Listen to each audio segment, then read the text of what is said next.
அருமையானவர்களே, எப்படி இருக்கீங்க? சந்தோஷமாக இருக்கீங்களா? நிச்சயமாகவே நீங்கள் சந்தோஷமாக, மகிழ்ச்சியாக, விடுதலையாக, ஆசீர்வாதமாக இருப்பீங்கன்னு சொல்லி ஆண்டவருக்குள்ளே விசுவாசிக்கின்றேன். உங்களை வாழ்த்துகின்றேன்.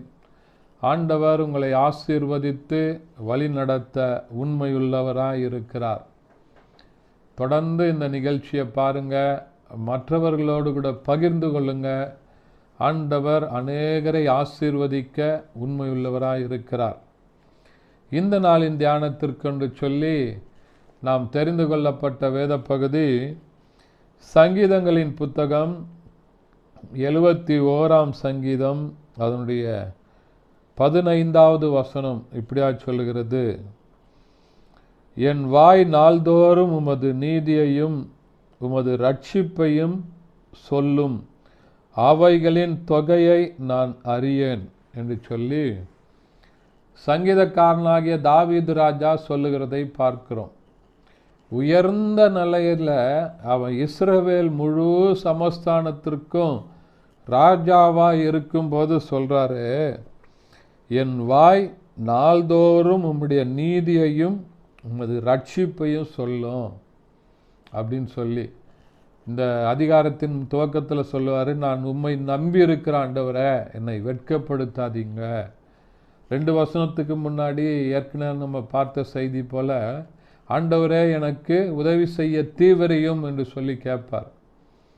ஆனால் அதே தாவீது அடுத்த 2 வசனங்களில் சொல்கிறாரு, ஆண்டவரே நாள்தோறும் உம்முடைய நீதியை நான் சொல்லுவேன், என்னுடைய வாய் உம்முடைய நீதியை ஒவ்வொரு நாளும் சொல்லும், உம்முடைய ரட்சிப்பை நான் சொல்லுவேன். யார் சொல்கிறது? ராஜா சொல்கிறார்.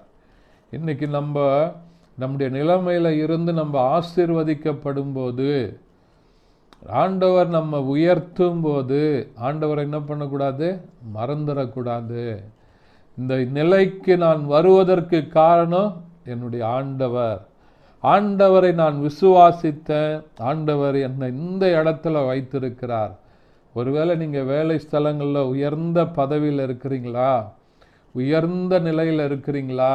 நல்ல மேனேஜர் போஸ்டில் இருக்கிறீங்களா? டைரக்டர், இப்படி பலவிதமான உயர்ந்த பதவிகள், உயர்ந்த படிப்பு, பட்டம் நமக்கு கொடுத்து உங்களை ஆசீர்வதித்திருக்கிற நிலைமையில் நம்ம சொல்ல வேண்டியதெல்லாம் என்னது?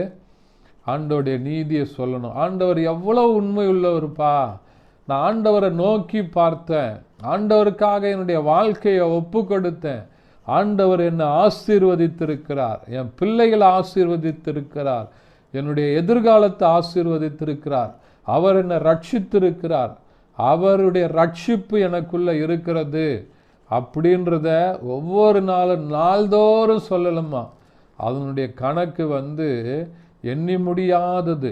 ஆண்டவர் நமக்கு செய்திருக்கிற நீதி, ஆண்டவர் நமக்கு கொடுத்திருக்கிற ரட்சிப்பு, இந்த ரட்சிப்புனால நீங்கள் நானும் பெற்றுக்கொண்ட ஆசீர்வாதங்கள், அவைகளை ஒவ்வொரு நாளும் நம்மளால் என்ன பண்ண முடியாது? எண்ணிக்கைக்கு அடங்காத அளவிற்கு ஆண்டவர் நமக்கு நன்மை செய்கிறவராக இருக்கிறார். இப்படியாக ஒரு பாடல் இருக்கிறது, count your blessings, let them one by one.